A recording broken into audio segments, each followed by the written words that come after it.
to the latest episode of Senior Showcase. I actually had to go get a cup of coffee before I started this one because I just wasn't sure where we were going to be going. So I don't think any introductions needed, but honored to have Brett Nygren join us today. How you doing, Brett? I'm doing pretty good. Awesome. Well, thanks for doing this. As you are like in front of all of the United States there, so we'll do a geography quiz later. I don't know about that. Yeah, were you pretty good at doing state capitals when you were growing up? Yeah, I still remember a couple of them. Yeah? Yeah. Idaho. Not that one. Let's see. I Baton Rouge. Baton Rouge, there you go. There you go. That's like one instead of New Orleans. Yep. So with that being said, hey, Brett, if you don't mind taking a minute, introducing yourself and just sharing kind of some of the groups and some of the activities you've been involved with at PR over the last 4 years. All right. I'm Brett Nygren. I've been involved in football, lacrosse, National Honor Society, and German National Honor Society. Great. So German National Honor Society, I think you are the first of the group that's been in that. So German National Honor Society, who are some of the teachers that teach German? It's just Herr Higgins. He's the German teacher. He teaches all levels of German. He leads it, obviously. Oh, nice. Yeah. So are you actually pretty good?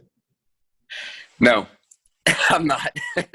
So I can't get I was good, like, in German 2 was probably, like, my peak of German. I was pretty good then. And then, like, as the years have gone on, it's actually declined a little bit. That's probably my fault, but I'm not as good at German now as I was probably my sophomore year. Got it. Hey, are you able to say anything to people out there in German? Ich komme mit dem Bus zur Schule. Which means? I come to school by bus. That's about all I got. Guten Tag. And I'm going to guess that you've probably never even taken the bus to go to school. I haven't. I've had rides. It's been pretty nice. My older brother. Last time was probably when you were at Hannah or something, right? Yeah. Okay. Oh, middle school days. So you brought up your brother, so maybe now's a good time to introduce your whole family to everyone out there, who you're living with, their names, and if you guys have killed each other yet. All right. So I'm in quarantine. My new best friends, always my best friends, but I've got to know them a little bit too much now, is my mom, my mom, Sam, my dad, Mike, my older brother, who's I think he's a junior in college now at Upper Iowa, Scott, and then my little brother who's a sophomore at PR, Matt. Great. So with what's become the new Nygren family quarantine tradition? The new tradition has been sleeping in until about 3 o'clock and then waking up, everybody eating lunch, hanging out, and then at dinner time we all get together, we have a meal together, and then we go back to our little zones and watch Netflix until about 4 a.m. And I'm guessing you're probably not that far off. Are you really sleeping that late? I woke up about 30 minutes before recording this. I set an alarm for 10. I turned it off. I had another one for 11. I turned it off. 12, turned it off. 1, turned it off. And then snooze for about 30 minutes. Yeah. So you Netflix binging? Oh, yeah. It's bad.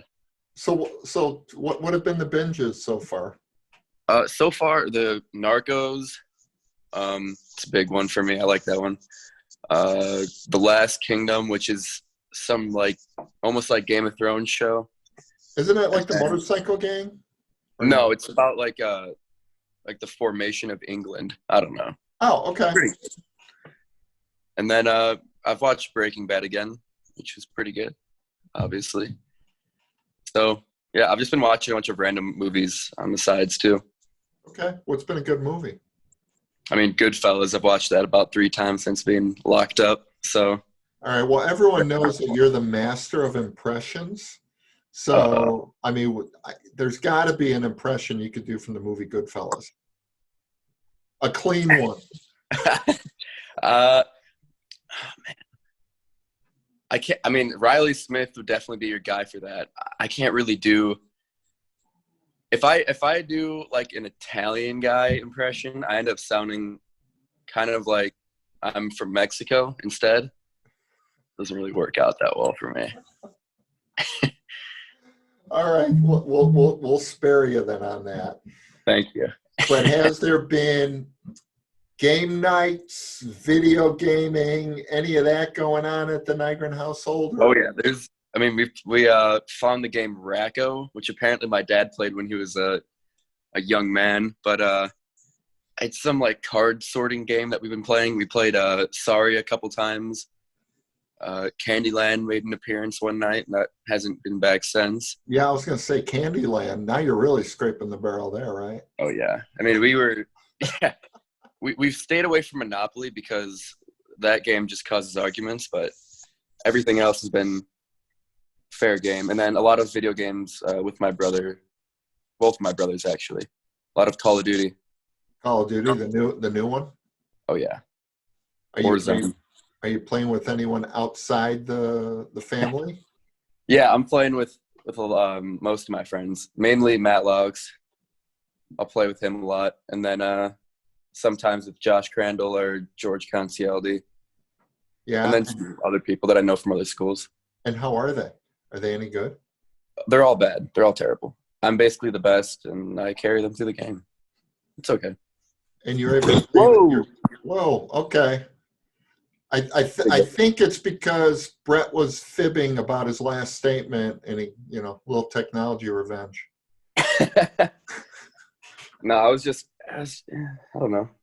Hey, you keep bobbing your camera, and everyone's gonna not want to see that pretty face of yours. So you got. I'm trying to find a way to hold it stable where the mic won't be messed up. See if this will work. Well, the mic might be all right. There you go. Improvise. You're in National Honor Society. You should be able to figure this out. There we go. It's a little bit low. Huh. Hey, but it's still all right. Let's try this out. Let's put some bunch of stuff underneath it. And as you're figuring that out. There we go. Perfect. No, that's perfect. That really is. That's good. As you're figuring that out, tell us about that new hairdo of yours. Oh, this? Yeah. It's the quarantine no cut. I mean, it's pretty long. Makes my forehead look big. Got a little bit of blonde in there. Not really liking it. But blonde because it finally came out from football season, or? Oh no, it's still in there. It's on this side though. You have to look at from the front. We're good. From the side, it's still blonde all on top. And that's still from what you did when you shaved your head and you had the blonde streak? Is that what that's from? Yeah, that's from November when I bleached my hair. Wow. Yeah. Now, you did mention haircuts. I know that the Kolblingers, are very good at cutting hair. So that is an opportunity for you. If you want a mullet, then that's where you go. Yeah. Yep. Kyle's all ready for you. Yep. So what have you learned other than that it is possible to sleep till 2 every day? What else have you learned about yourself through the quarantine? That I'm not good with isolation. I like hanging out with people. I like seeing people and talking to people. And being alone has been pretty boring, kind of upsetting. Sure. Yeah. And that I'm not good at going to bed, but I'm good at sleeping. Like I'll stay up until about 6 a.m. every day. Oh, gee. And then I'll fall asleep till like 2 or 3. So this is not a good dry run for your upcoming college experience. No, I'll be fine for that. Once I have some schedule going, I'll be okay. But for right now, I'm basically just watching Netflix, so playing video games. So as you're living the dream right now, where are you taking your talents to next year? University of Missouri, Mizzou. What made you come down to Mizzou? How did Mizzou end up being number 1 on your list? It's a cool school. The campus is awesome. The rec center is really cool. It's got a nice little heated room with like pools and hot tubs and Oh, saunas in it. the lazy river. Yeah, that helped. But I mean, it was really cool. The price is pretty nice. It's almost unbeatable compared to the other schools I was looking at. Sure. And it's far enough, but not to the point where I have to get on a plane. All right. So a little SEC love, so that will be fun. Yeah. What were some of the other schools you were looking at? I was looking at Texas A&M and then University of Tennessee. Nice. So what made you Texas A&M? Oh, what's that? No, go ahead. Texas A&M I did not get into, sadly. They sent me a little letter, and it said, "Congratulations, you've been accepted into the community college, and then after you go there for a year, you get to pay full price." And that's where that dream ended. Wow. Talking about an up and down.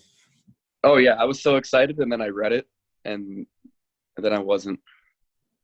Yeah, definitely not cool to do it that way. Yeah. Now, what are you going to major in? I mean, for right now, I'm in marketing, but I think I want to switch over to communications because I want to go into sales. Okay. So we'll see. Why sales? I just like talking to people. So I think it'd be fun to try to sell people things, to get to know people and have face-to-face interactions. Sure. So 10 years from now, you're 28 years old. What is that perfect job? Where are you living? What are you doing? I have no idea. I'm living somewhere a little bit warmer than here. I could tell from where you were applying to school. There was nothing north. I mean, oh yeah, you took almost the northernmost school. Yeah, which it is what it is. It's a nice school. So yeah. But yeah, I'm trying to find somewhere warmer for sure. The job, I'm not really sure. As long as I enjoy myself and don't hate my job, then that's good enough for me. And yeah, that's basically my plans, is somewhere warmer where I enjoy what I do. Great. Now, switching gears back to your experience at PR. So as a senior now, and you look back on the year, what is like, that was cool, I'm going to remember that all my life? I mean, it's hard not to say going to state.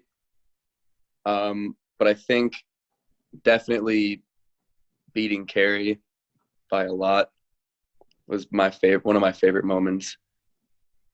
Yeah, really just the whole football season. The football season was a lot of fun because it really felt like our team this year. I mean, we were the seniors, so we kind of took over. And that was a lot of fun for me. What are you gonna miss? Well, what are you gonna miss just about the football team? I mean, the games are fun, but I'm going to miss like the little moments, kind of like the film sessions where like Coach Peterson and Matt Laux would get in arguments, or just the dumb stuff at practice. I'm going to kind of miss complaining. Like, 'cause I always remember like during summer practices being like, "Oh, this sucks," having to walk out to the field or jog out to the field and in the heat and you're tired. But like that was kind of fun because everybody was going through it. Sure. So I'm gonna miss practices the most, I think, just because they were times to kind of goof around, and yeah, miss that the most. Yeah, now this is the first time, so I have not heard about the Coach Pete and Matt Laux arguments. What's that about? A little inside the football room. So, Coach Pete, I mean, he's pretty critical. He's nice, of course, love him, but he's critical when it comes down to it. Like, he's not gonna just start patting your back and saying, "Oh, good job." Like, he'll make sure you know what you did wrong.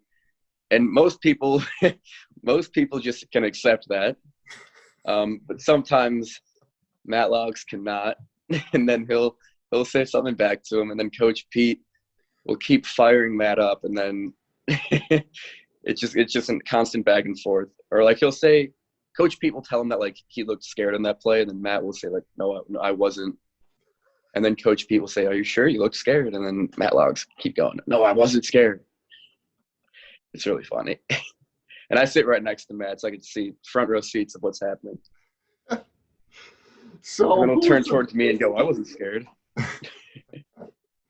Now, obviously, I know the team says you're the biggest clown, but in your interactions with the football team, who's just a clown? Or in general, when you're walking the halls and you just see this person, you just can't stop laughing? Probably Riley Smith. I think I said him in the video for the end of the year. Nick Matrin or Riley Smith for sure. Matrin he just makes me chuckle because he's always laughing, and his laugh is pretty infectious. But Riley, I don't know, like especially like at football. At football, he's not trying to be funny. He's trying to be like big curls, big serious guy, and I think that's almost funnier because he gets so mad so quick. Like you hit him in the wrong place and he'll go off, and I love it. It's so funny. Makes me laugh. So is that who you typically line up opposite him a lot in practice? Most of the time, yeah. And I mean, I'll admit Riley's a little bit bigger than me, and I held my own, but he got the better of me a couple times. But I felt like I was winning if he was mad, which was most of the time. I think that's pretty funny, but no, he didn't think so. That sounds like it. So, all right, we got any, as I mentioned earlier, you're real good with your impressions. So if there's either a certain player or coach that you could do an impression of during practice or the game, who would that be? Oh man, I mean, my favorite one is the Coach Shrimp one. Hopefully, if he sees it, he doesn't get mad. I think he's heard a lot of them, so I'm guessing he'll be fine. Probably. I mean, yeah, at this point. But you're graduating, it's kind of gone down. Yeah, I might see him at practice if I come out to one of the practices. Well, that's all right. So let's go for it. Yeah, it's pretty legendary at this point. I mean, I'm not the inventor of it, but I can still try. Whenever he walks into the locker room, has an announcement, he walks in, hey guys, and then everybody kind of looks around. So now people walk into the locker room and go, hey guys, and the whole locker room will go quiet and look around. And then it'll be like Connor Lydon. Hey guys, make sure you wash out the black pad in your helmet. What it always is. I don't know. Oh man. I'm sure you've got some. You have to do this because I know this is your favorite impression is definitely the donkey, right? Shrek. Yeah. So, yeah. Got painted green and sumo wrestled with Shrek at Carthage. And did you win Long for story. that? Did you win or did second Riley place? Who beat Riley you won with the love ballot. Riley. A love ballad beat you out? He sang a love ballad on the piano to Coach Shrimp. I didn't know they were that close. Yeah, we got second. It was me and Matt Logs doing a sumo wrestling routine while I was painted in green body paint from head to toe, which didn't wash off. And so for the rest of Carthage, I was a little bit green. So what's the Shrek imitation? It's a little bit loud. I'll try to back up. What are you doing in my swamp, donkey? I know people outside the football team maybe not. Well, I'm sure you probably walk the halls probably doing that. I mean, maybe Commons, yeah, in the library. Now that you've been in quarantine, what's the mundane kind of thing from PR that you're just going to miss? That you're like, man, that kind of, you brought up kind of the sucks how you walked out for summer practice, but you're going to miss it. How about at school? School, I mean, probably just sit in Commons or like having a friend in class where you just make dumb noises from across the room. Try not to make the teacher notice. And I used to do that with Blake Brown a lot. We were in sophomore year science, and we would have a game where we just go, oh, from across the room, and our teacher would look back, and we'd pretend like we did nothing, and we would just keep doing it over and over again until we got caught. I'm going to miss stuff like just the dumb little things like that. Is it fair to say who that teacher was? Miss Basalia, she knows. Got it. So as we think about all the teachers you've come across, teachers, coaches, administrators, who are a couple that just made a huge impact on you? I mean, really, like all of the teachers at PR are role models, I'd say, because I mean, I've liked having all of the ones that I've had, and even the ones that I haven't had that I've gotten to meet, I've really liked. But Miss Roberts, definitely, she was one of my English teachers my first 2 years. She really helped me enjoy English and enjoy reading a lot more. What did she Mr. do? Wadling. What did she do? She just, well, she definitely helped. She read the books aloud to us sometimes, which was nice. But she would just like connect things with funny stories. And sometimes she would go, I mean, it's a 45-minute class period, and we'd have 45-minute tangents that she'd go on that were just, they were funny. But she just made the classroom every day funny and fun. So Great. And she helped me out doing English a lot. So. And then you were going to say Mr. Wellington? Mr. Wellington too. I was in his like the civics, like the debate class, the lyceums, and I liked the way he ran his classes. It was very a lot of power to the students to talk about what they think is important instead of a curriculum that's drilled into our heads. So, what was your favorite debate in the lyceum? Oh, I mean, this one didn't go public, but we had a fast food cheeseburger debate. So, like, which is the best fast food cheeseburger?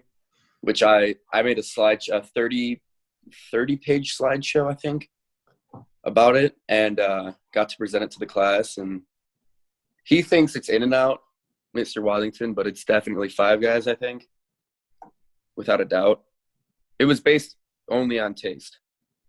Because if it was price, then it wouldn't be in Five Guys. It's too much, but yeah, taste, strictly on taste. Yeah, and that was hard because In-N-Out is only out west, so it'd be kind of hard to compare it for people who have never had it. Right. I've only had it once, but I had it in Waco, Texas, so I don't know if it really counts. But yeah, I don't know. I had it. It wasn't that good. How do you do 30 slides on a cheeseburger? We had a slide for every burger that we deemed worthy on the list. So we had like rankings. Like the worst ranking was a White Castle slider. And then we had like a slide about, it was a picture of the burger, the name of it, and then information of why it's ranked there. And that was the best debate that you guys had during the year at school? That was my favorite debate. I don't know if it was the best one, but all right, I was most passionate about that one. All right, then what's your top 5? Top 5? I'd say top 5, I think, is number 1 is Five Guys. Number 2 is probably Culver's. Number 3 is Wendy's Baconator. Number 4,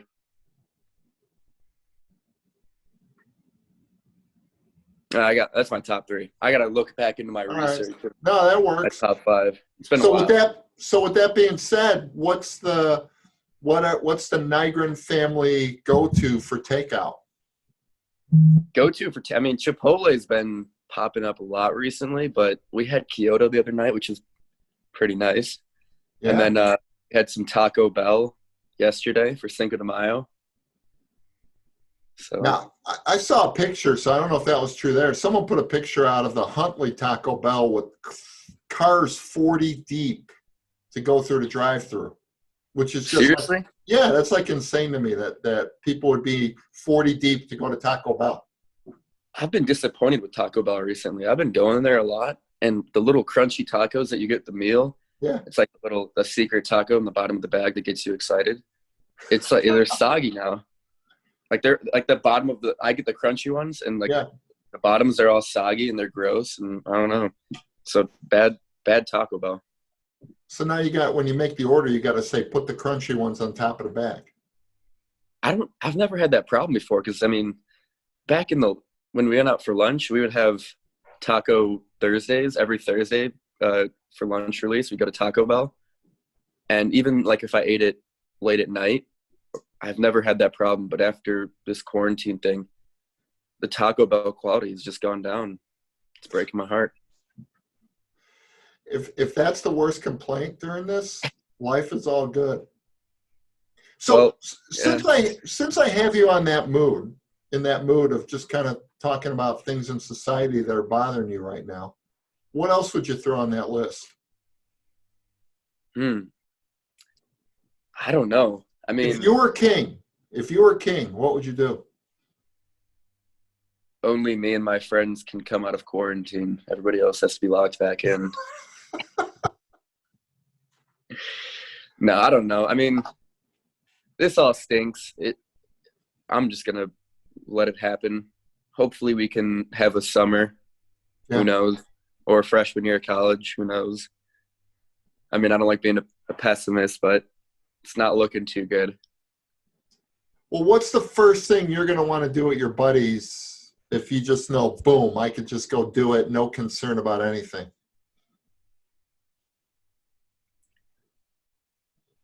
I don't know, man. Go to a beach. I'd feel bad if we went into somebody's house at this point. Like, I just want to go outside. So maybe just drive around, go to Walmart, play hide and seek. Who knows? See where the night takes us.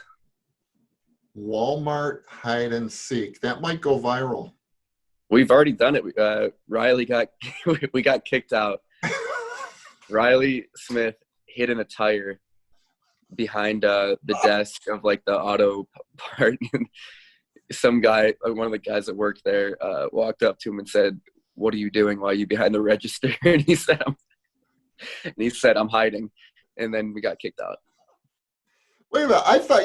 At first I thought you said that Riley Smith hid in a tire. And I'm like, how did he fit in a tire? It was a big tire. Yeah, he was hid in a tire behind, like, in a place where he's not supposed to go. They were like, "What are you doing there?" And who else was part of that hide and seek escapade? I think it was me, Riley Smith, Matt Laux. I think George Concialdi was there. Kyle Koblinger was definitely there, I think. And then there might have been one more. That was a little while ago. You might be a trendsetter. You know, you got those videos or those pictures of the customers of Walmart.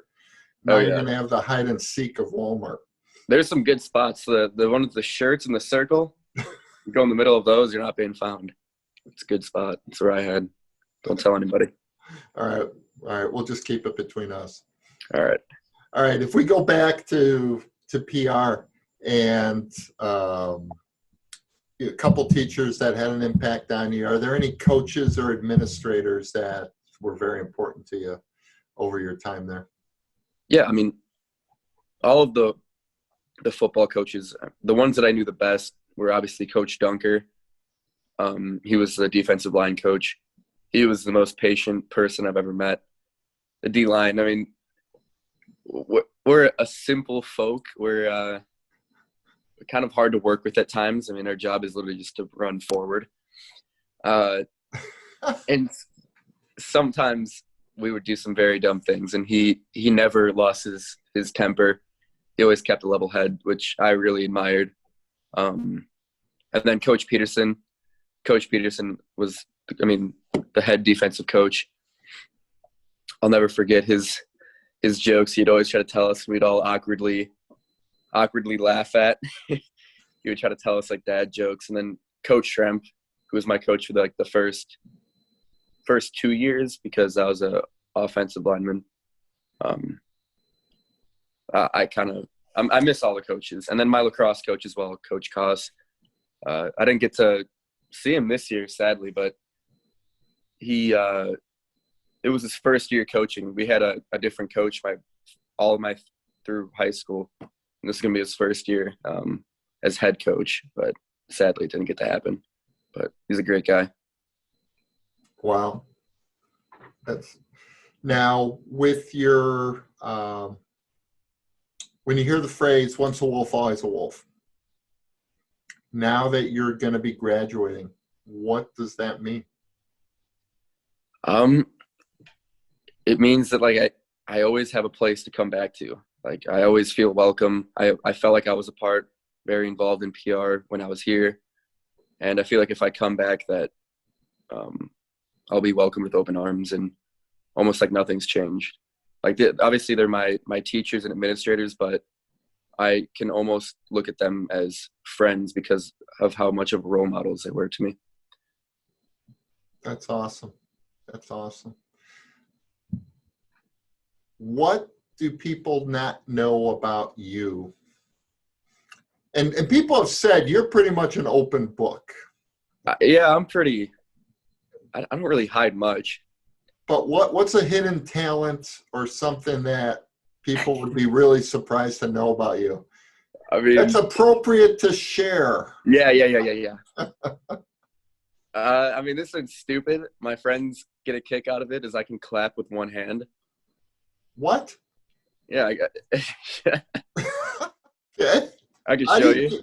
All right. It's stupid, but I can hear.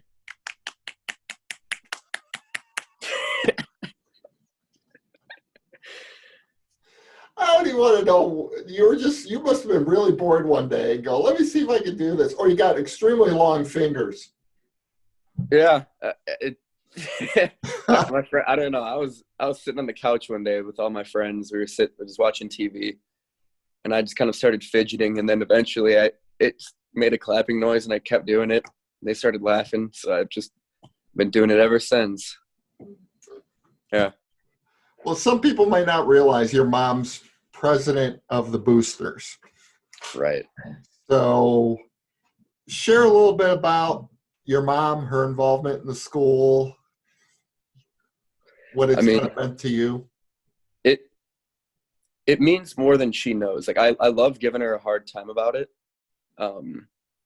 But the fact that she cares that much to get involved in the stuff that we're a part of, I appreciate it. I love her.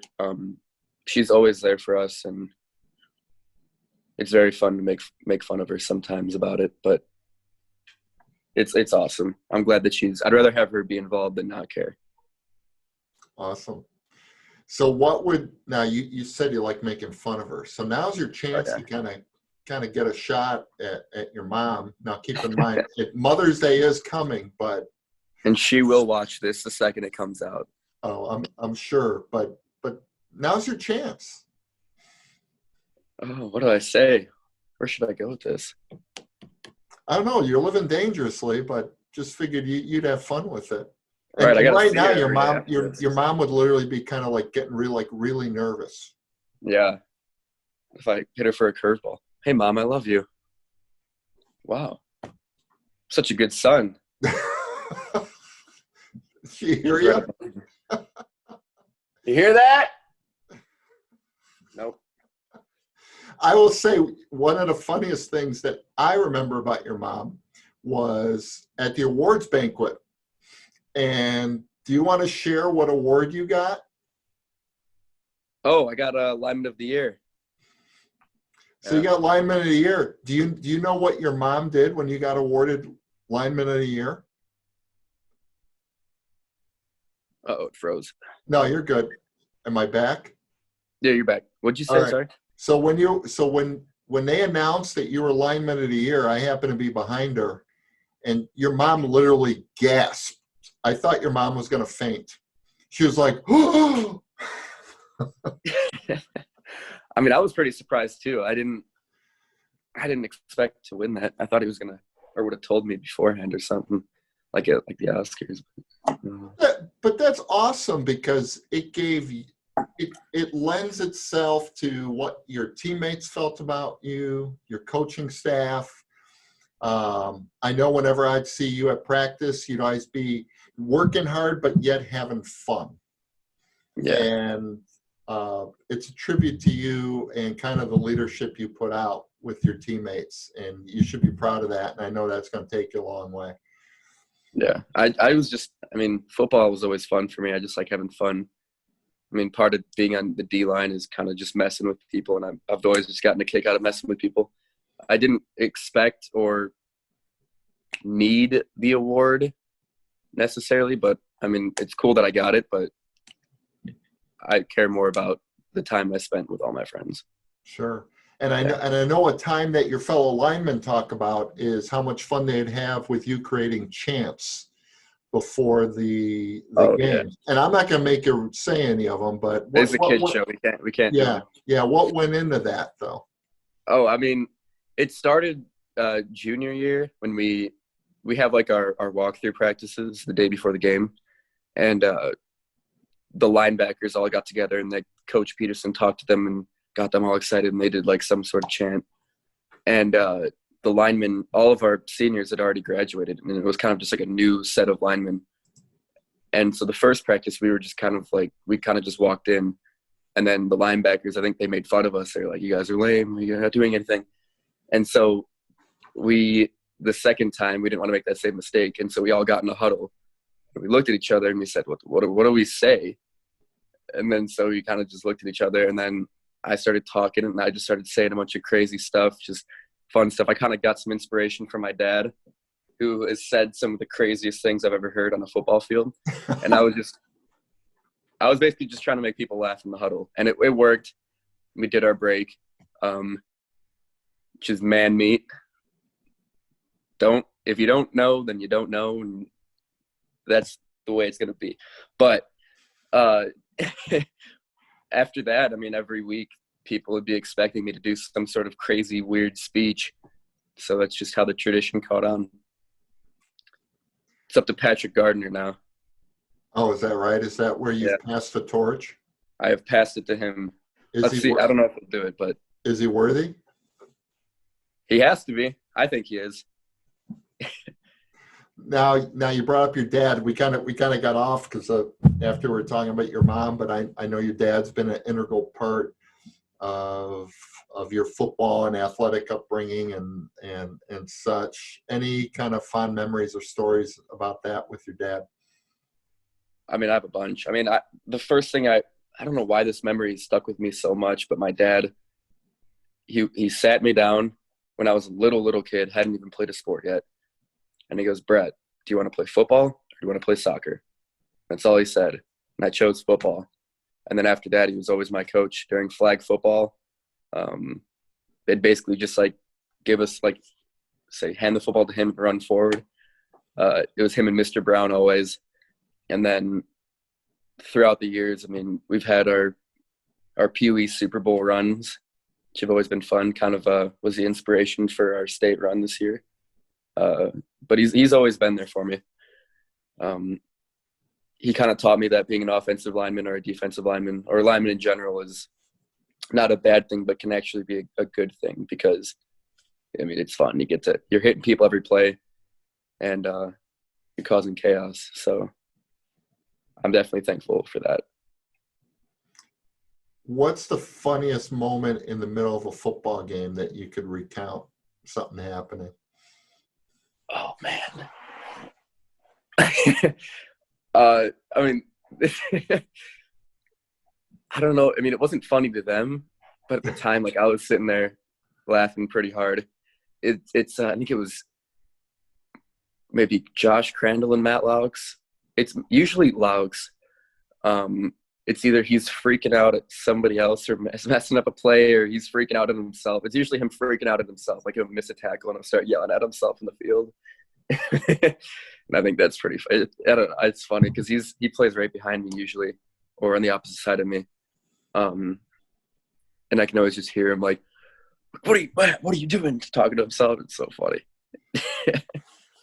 So who'd be the most intense on defense then? Would it be him or Josh or someone else? Oh, I don't want to burn some bridges here. That's the end of burning the bridge. I'd say definitely Kyle. I mean, it's pretty known. Kyle's an animal. I don't know how he does it. He just does. Yeah, I think we saw that in that state game. Oh yeah. I mean, he's quiet on the field. He's so far back from me that like I don't even notice him, but he does everything. So yeah. Yeah, I guess where I was going is I don't expect Kyle to start yelling and screaming. I So I hear the guess most. that's what I meant on that. Yeah, But I hear the most from Laux, definitely. But yeah, Laux is definitely, he's like our little cheerleader. He won't like that. hey, he did it in the huddle before the game, so No, it helped. We needed somebody to pick us up, and that was Laux. you got any so in honor of Coach Peterson, any dumb dad jokes? Oh, my favorite one that he ever told was like what did the guy say to the 3 holes in the ground? What? Well, well, well. That one caught me off guard. That one was clever. I like that's the one of the times I've like genuinely laughed at one of his jokes. Hopefully, I don't mean to break your heart, Coach Pete, but that one was my favorite by far. All right. Well, we'll be sure he'll be watching this as well. So. Oh yeah. But hey, I do want to thank you. You definitely are an awesome representation of the class of 2020. You're always having fun. You work hard. You take your studies seriously, and you got great traits there that are going to take you a long way. So it's been a pleasure talking to you and getting to know you, and all the best as you become a Tiger. Yeah, thank you. This has been awesome. I'm gonna probably binge watch all these tonight and just go through all of them. Yeah. The new Netflix. Yeah, I'm out of shows. So now the Miko show. All right, Brett. Thanks. Awesome. Thank you. No, I didn't ask you though. Have you become a cook? If I become a cook, I'm like the ramen noodle Bobby Flay. I've been dishing out recipes to people. My favorite. It was, what was it? Buffalo chicken parm ramen. Right there. In a crock pot or where? In a microwave. In a microwave? How do you make that one? Basically, you just get chicken. You get like frozen chicken nuggets. You microwave them, and then you toss them in buffalo sauce, and then you cook your ramen. You throw an egg in it. The egg makes it richer. And then you throw Parmesan cheese. You throw your chicken, your buffalo sauce, and then some vegetables. You steam them. You throw them in there. Mix it all up, and it's good. It's good. Well, there's a talent that's going to go a long way for you in college too. Oh yeah, I mean, I've made some ramen carbonara. I've been making some crazy stuff. Separating egg yolks. Yeah. Starting a cooking show. Oh, that's awesome. So there you go, a cooking channel. Oh yeah. So hey, I appreciate your time, Brett. Good luck. Thank you for doing this. All right, really. Thanks. All right, we'll see you later. See ya. Bye.